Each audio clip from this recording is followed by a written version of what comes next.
Ladies and gentlemen, Good evening. Are you ready? Okay, here we go.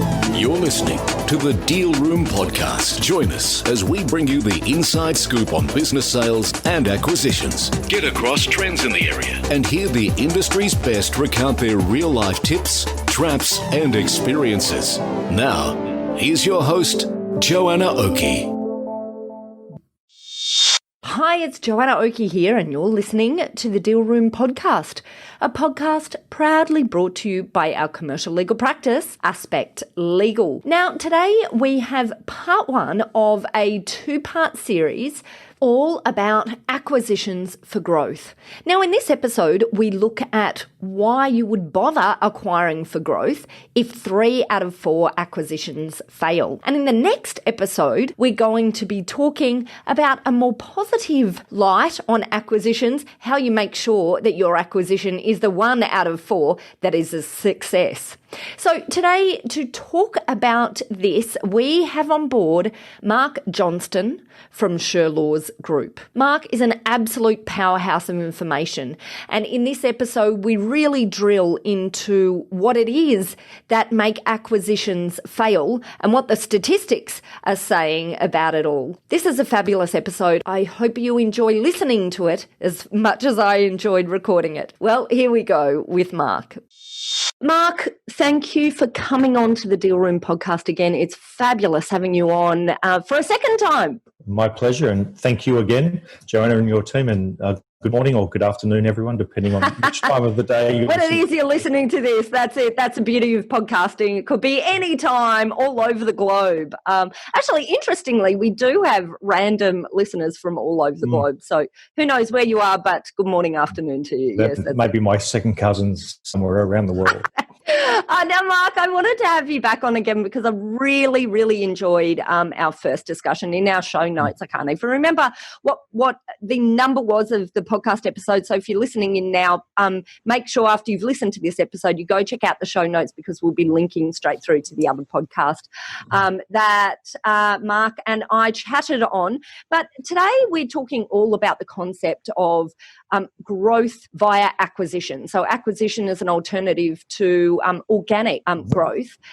So, Marc, why are we talking about this? Why acquisitions? And maybe just quickly for people who haven't listened to the first episode or maybe have forgotten, how about you just give us a quick rundown of who you are and your background? Yeah, look, great. Thank you, Joanna. Look, our company, Shirlaws Group, we advise SMEs on how to grow their companies, either organically or via acquisition, because when you think of growth, acquisition is one mode or one opportunity, but there are also other ways in which a company can grow its revenue and its share price, and one of those is organic. So we work with SMEs and their advisors. So we work closely with their lawyers and their accountants and their financial advisors as well to actually identify what is the right growth path. Is it a combination of organic and acquisition only, or organic? And one of the first things we start with is a statistic from the mid-market, which was a study McKinsey and Company did in the 1980s,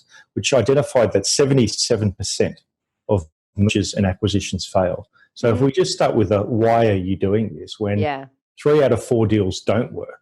Yeah. And it's not because the McKinsey guys or the accountant or the business got the spreadsheets wrong. When you're looking to merge 2 companies or one company to acquire a number, a lot of times is correctly spent on doing the numbers to make sure you get the benefits of that. But what the study found was the 2 main impediments to a successful acquisition were actually merging the cultures. If one company acquires another, actually the cultural changes and paying attention to that, because obviously the different cultures or the DNAs of businesses don't typically show up in the spreadsheet. So paying attention to that. So culture is really important, and also the time. And that's the time to have the deal work, because if you don't give an acquisition enough time to be successful, well, you don't get the returns. So if you're looking for a 200% share price increase as a return, well, if that's going to take 3 years, but you've only got the cash flow or the capital for 18 months to do it, well, the opportunity doesn't get baked in enough. So the 2 main reasons were culture and time. But if we just step back from that and say, well, 3 out of 4 acquisitions or mergers don't actually work, why are we doing this, and what are the other alternatives? So, and before we look at that question, can I just dig into what it means for an acquisition to not work, in inverted commas, to fail? Because I hear lots of figures bandied about, and I'm always interested in the concept of, well, what does fail versus success mean? And I look at that. And I ask that because so many businesses we deal with initially might come in without a clear picture of what success or failure means at the end of the day as well. So, do you have any thoughts on that? Yeah, firstly, that's a great question, Joanna, because it's actually not particularly well articulated. So quite often we'll see, well, we'll make 1 + 1 = 4. So a company will acquire another company, and those two entities, one being one each, will make 1 + 1 = 4. But what we often see is that 1 + 1 only equals 1.2 because it takes too long to embed. Staff turnover is a critical issue that leads to failure.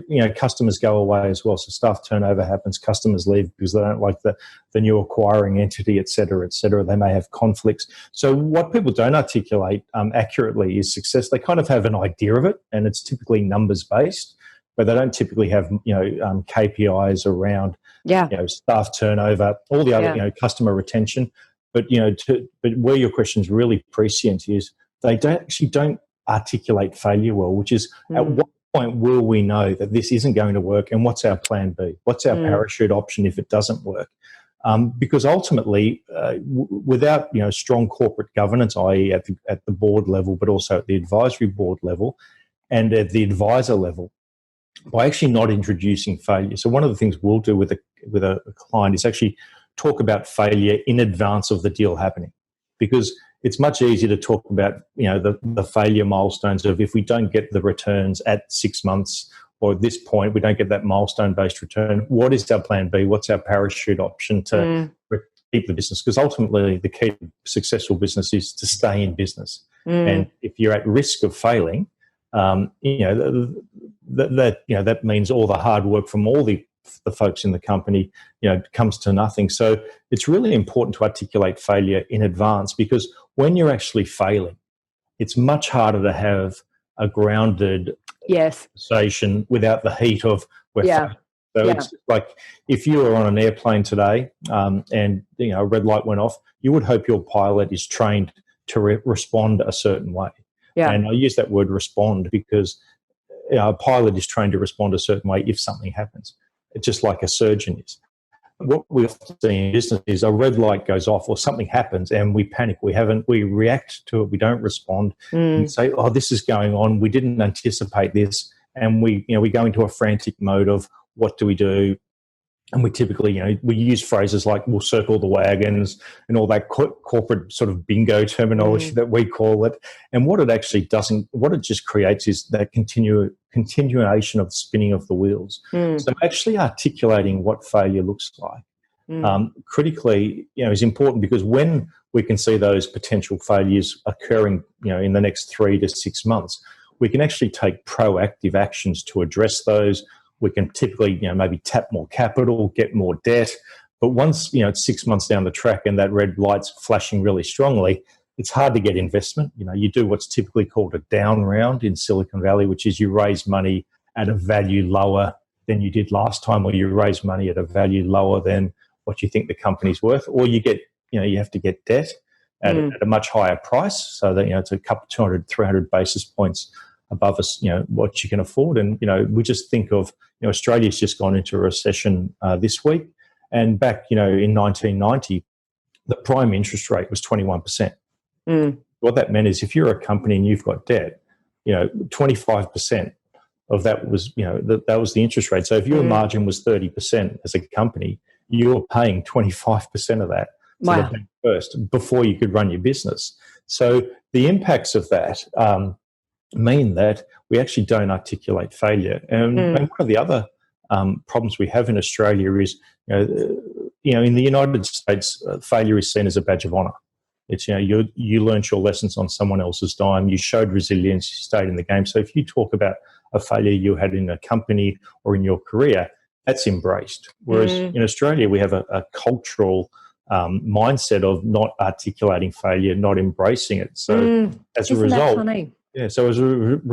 we're less likely to discuss it because it's viewed a certain way. And we also have the legal ramifications of, we don't have Chapter 11 in Australia. There are fiduciary duties on the board and all those sorts of things. So, in Australia, if you fail, you go bankrupt, and that's a significant, impact on your future career, your ability to start companies.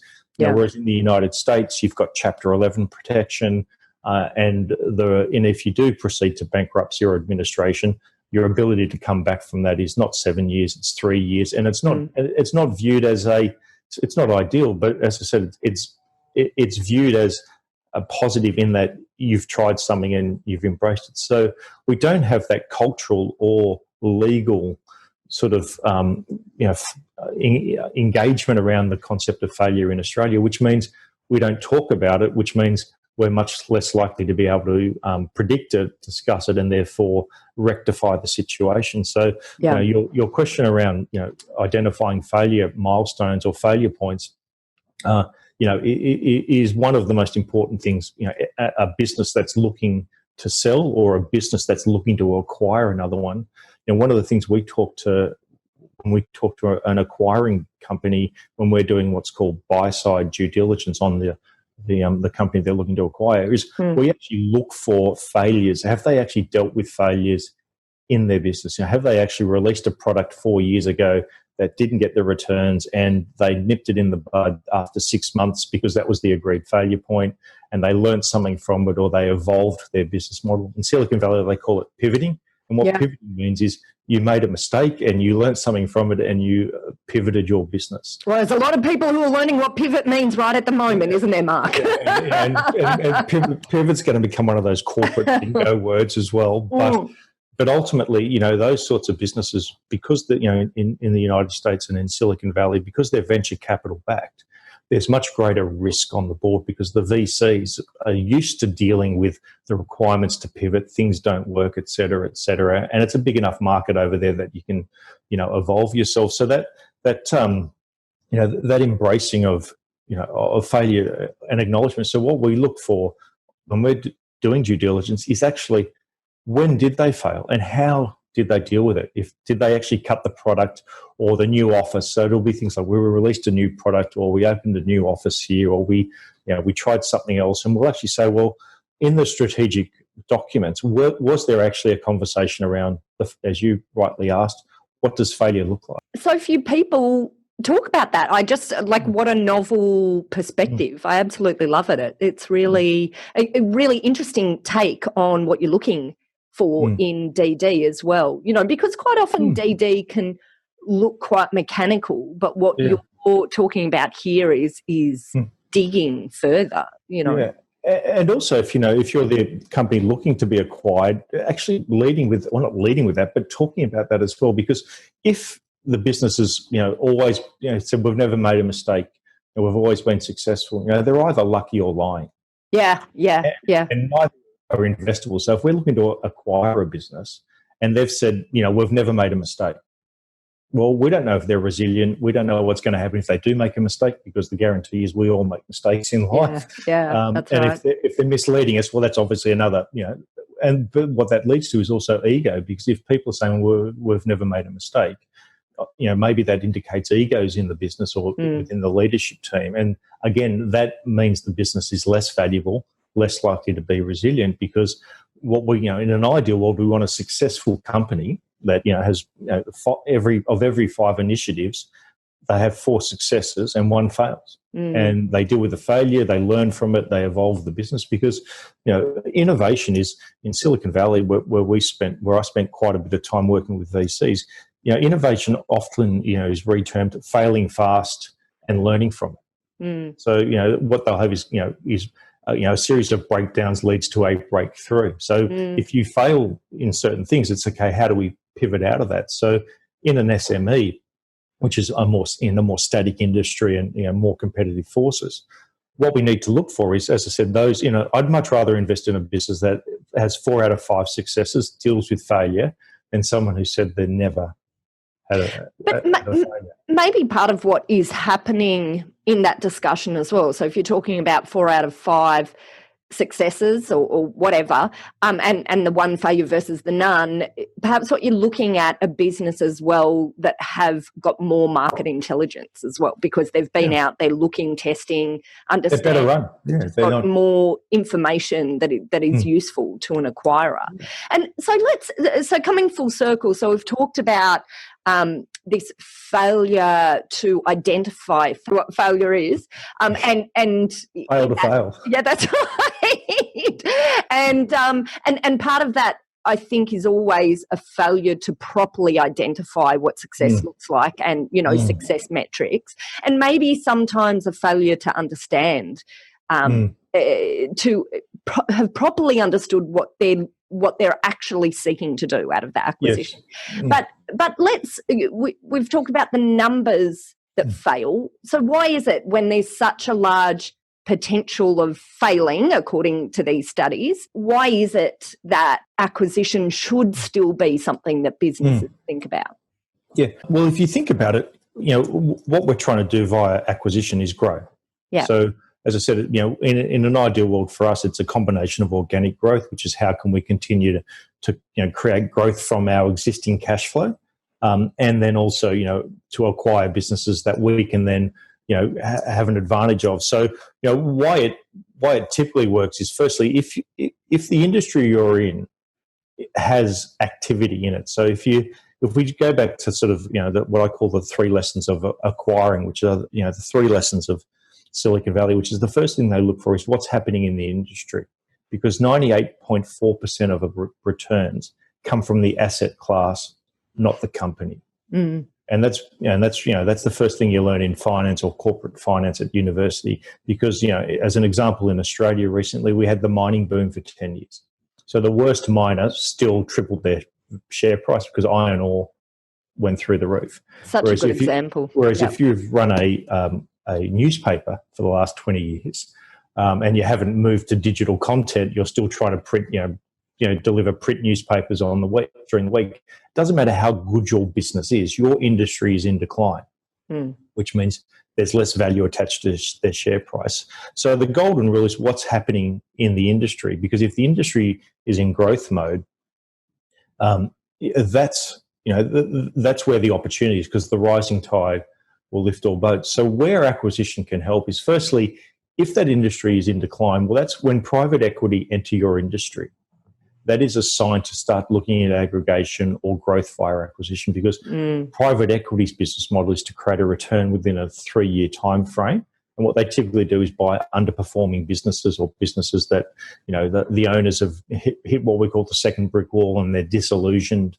And they look back at the good old days and say, when we had half the staff and twice the money with 40 people in our office at French's Forest, we now have 120 people down at Brookvale, and we're not making any money. So what private equity do is typically, implement the private equity formula, which is to buy it at, pennies on the pound for you, bring their guys into it, change the business around, restructure it, and then grow via acquisition. So when private equity enters the industry you're in, and at the top of the segment, if you're an SME a couple of segments down, and if we just look at every industry, for the accountants on the podcast today, the tier 1 guys are KPMG, PwC, EY, and Deloitte, and then there's the second tier guys who are Crowe Horwath, etc., BDO Seidman, and there's 9 of those around the world, and then there's the third tier and the fourth tier.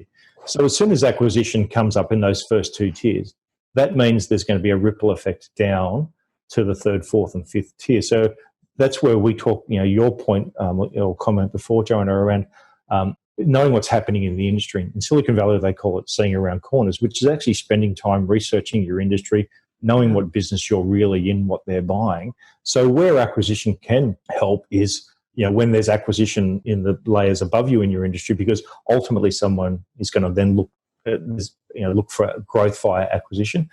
And if you're in a growth industry, the other time to really consider growth via acquisition is when your industry is growing quickly.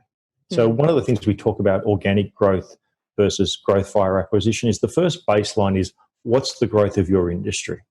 And if the industry growth is 10%, then your performance should be adjusted against that. So if you've grown at 8%, you've actually underperformed the industry. Yeah. If you've grown at 20%, etc. So in our industry, which we've been in for 20 years, the business, the SME coaching industry, our industry grows at 25%.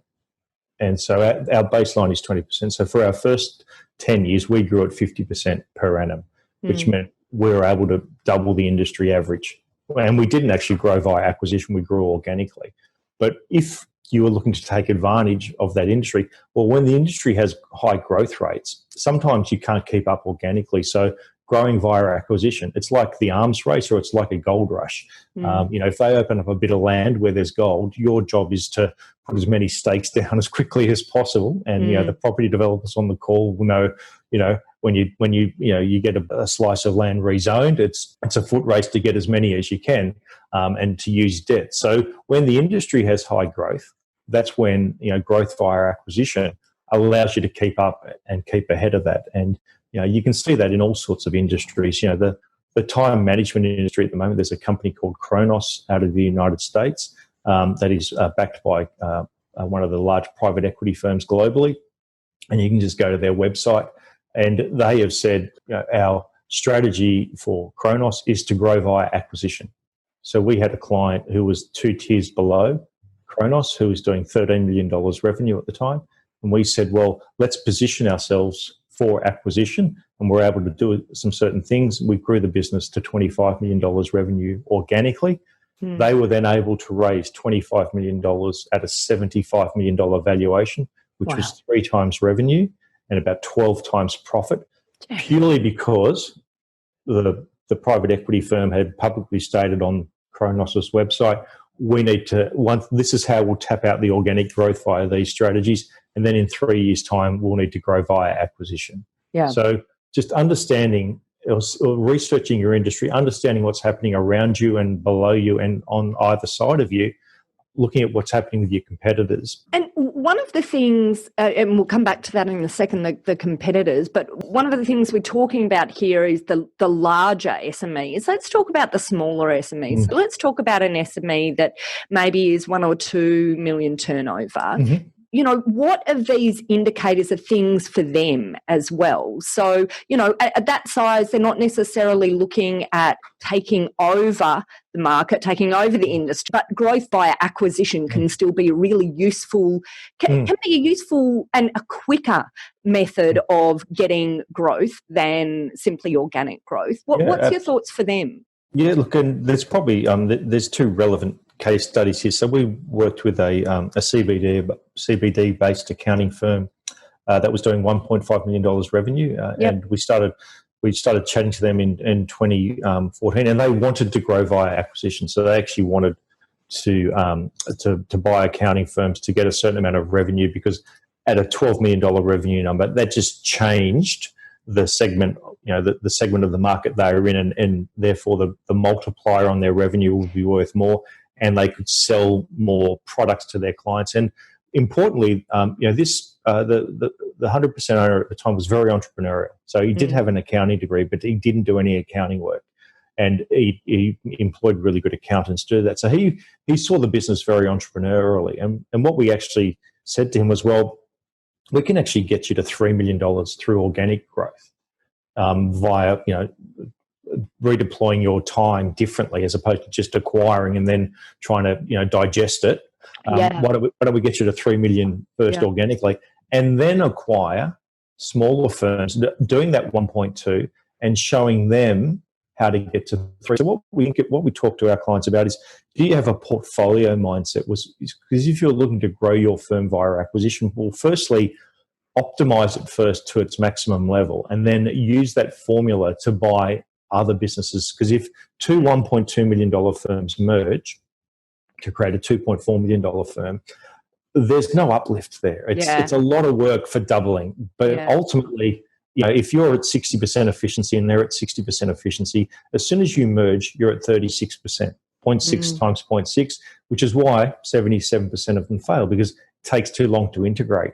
Whereas if you optimize your business to 3 and then bring 4 $1.2 million firms into the mix, well, all of a sudden you've got $8 million of revenue to play with. And I use the word play with in a deliberate way, because that gives you enough upside to give you the time to bake in the integration of those other firms. So when you think about growing, it's about saying, well, let's get ourselves to a big enough point where we can still be the major player or have control or be the dominant force, but also have enough, because the problem with just acquiring one firm is it's like if you only add one person to your sales team and there's only 2 people in your team, you add one. If he or she fails, the cost of training, et cetera, you're at risk. Whereas if you hire 4 salespeople on commission and 2 of them work, well, you'll get the uplift and you'll get another $1 million in revenue. So it's the same when acquiring a firm.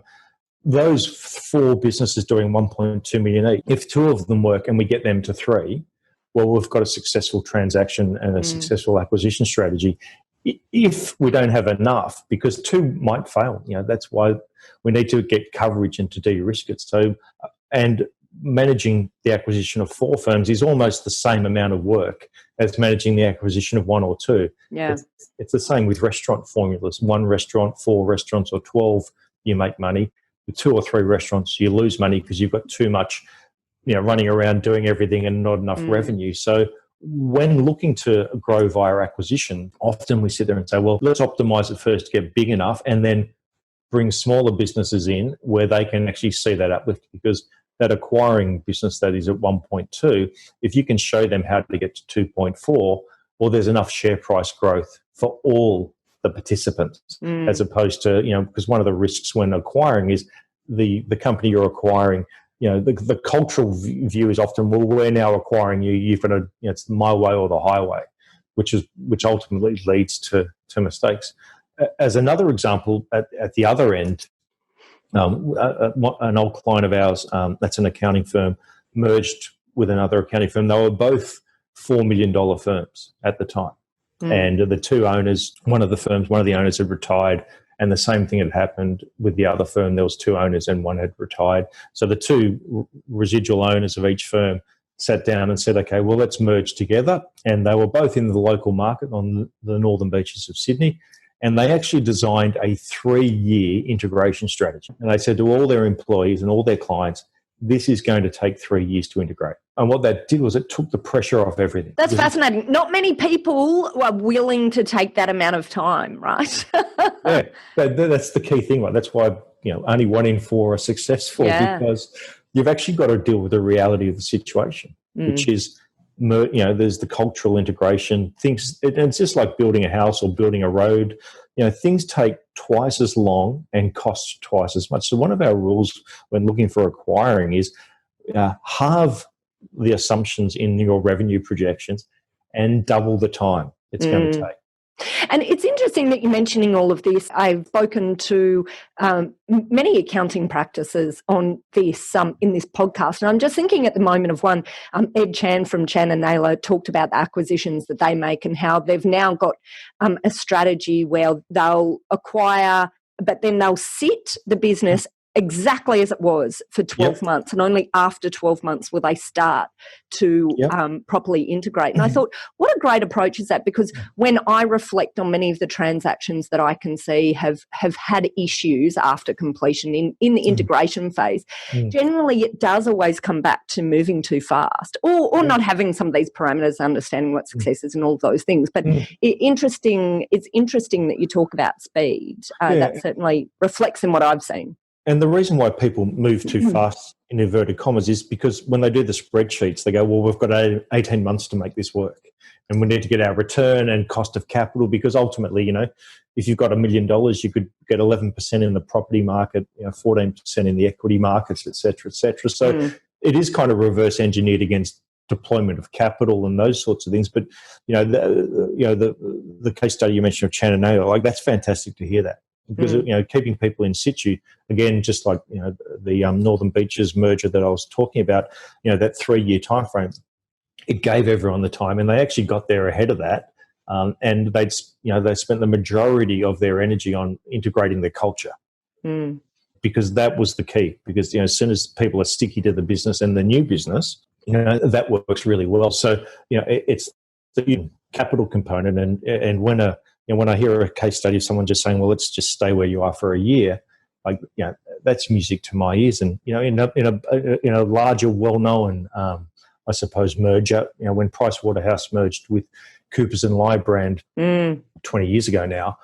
We were coaching PwC on the west coast of the United States. And when I first started coaching them, all the partners would introduce themselves as, I'm Bill Smith, I'm ex-CNL, I'm John Smith, I'm ex-PW. And I was kind of coached them in this room in this beautiful boardroom in LA, overlooking the whole city. And I'm sitting there going, that's not going to work, guys. You have to introduce yourself as PwC. But then I got in the lift with someone who was a junior, a graduate accountant, and I said, and we're just chatting. I said, well, which one are you from, PW or CNL? And they looked at me and said, neither. I've just joined PwC. And so I kind of thought, okay, there is hope because the juniors haven't been inculcated with all the old tribes, the old two-state solution. So so there was hope, and now 20 years later, no one mentions where they were from originally, but ultimately you have to get that. We were from this side of the camp eventually out. And new people joining, and one of the key KPIs should be staff turnover. One of the most important things to focus on is retention of staff, via culture, and giving that time. Because if you retain staff, you'll retain clients. Because as soon as there's staff turnover, the cost of a key staff member leaving is twice their salary. So one of the great Gartner studies was if you have a $125,000 a year staff member, the cost to them of your business of leaving is $250,000 that year. So if you're a business of 20 people and 4 staff leave, it's almost it's a significant impact on the business. So working on retaining staff, but then also acquiring new staff who don't have any history, so to speak, in that Coopers and Lybrand and PW example, means that the new firm or the new company just is that new company. And again, right now at PwC, there's a huge majority of people out there that don't know it was, Coopers and Lybrand and PW 20 years ago. Our accountants on the call will obviously know that, but same with, and Deloitte. So EY used to be Arthur Young and Ernst & Winnie, I think, from memory back in the day. So, then they merged, etc. So, that retention of staff, but attraction of new staff is key. But the time, focusing on culture and giving everyone enough time to make it work. Because as soon as you put an artificial time limit on human beings, we don't respond well under pressure. You've got to get your key in the as you say, this accounting practice had a time limit, but it was far enough into the future that it didn't create the anxiety that... And it actually works in their advantage because everyone, we'll be able to coast this in. We'll do it. And so by taking the pressure off, they naturally integrated much more quickly, and they were actually able to bring forward. But if they'd said we need to do this in 2 years, it wouldn't have worked. Okay, fabulous, Mark. Look, I just want to thank you so much for coming here to talk about why 3/4 of acquisitions fail. And I'm looking forward to you coming back for part 2 on how we make it a success and what to look for when acquiring. So, but Mark, if any of our listeners want to make contact with you, how do they go about doing that? Info, I-N-F-O, at shirlawsgroup.com, shirlawsgroup.com. Excellent. And of course, as always, we'll put links to that in our show notes and on our website. Mark, absolutely loved it. I'm really looking forward to having you back for part 2. Yeah, thanks for having me. Well, that's it for part one of our two-part series all about acquisitions for growth. And of course, in this episode, we talked about why it is that you might acquire for growth if 3 out of 4 acquisitions fail. And I'd love you to come back to our next episode, which is also with Marc, where we dig into why is it that if 3 out of 4 acquisitions fail, you would still want to decide to go down the path of an acquisition. How do you become the 1 out of 4 that makes the acquisition a rip-roaring success? So in our next episode, that's what Marc and I dig into. But for now, if you would like more information about what Marc and I were speaking about today, or in fact, if you'd like to download a transcript, then all you have to do is head over to our website at thedealroompodcast.com or check out the show notes of this podcast on your podcast player. There you'll be able to find out how to contact Marc Johnstone at Shirlaws Group if you would like some assistance in getting yourself ready for the strategy of an acquisition. There you'll also be able to find out details of how to contact our legals at Aspect Legal if you or your clients are looking at building up for an acquisition for growth, or indeed if you're looking at building for exit and want to understand the best way from a legal perspective to approach this. Well, look, I hope you enjoyed this episode, and make sure you hit subscribe on your favorite podcast player so you can come back and join us in part 2, which is the more upbeat part of this 2-part series, where we talk about what to do to make your acquisitions a success rather than this statistic of the 3 in 4 failures in acquisitions. All right, well, look, thanks again for listening here at the Deal Room Podcast. You have, of course, been listening to Joanna Oakey, and our podcast has been very proudly brought to us by our commercial legal practice, Aspect Legal. See you next time.